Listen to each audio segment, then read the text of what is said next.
यहाँ पे खत्म नहीं कर देना बनानी है सही। क्या मतलब कलीम साहब नहीं मानो शकील साहब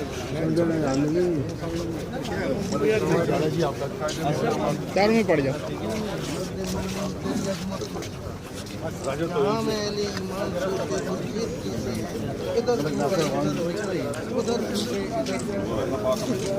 काजी वकार राजा मौसम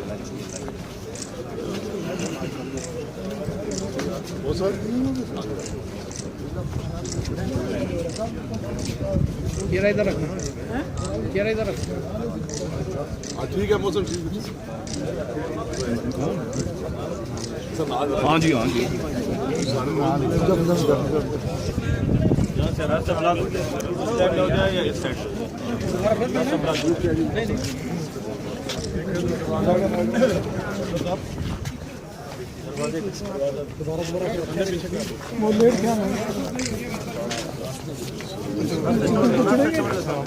आगे से रास्ता बना लिया निकलने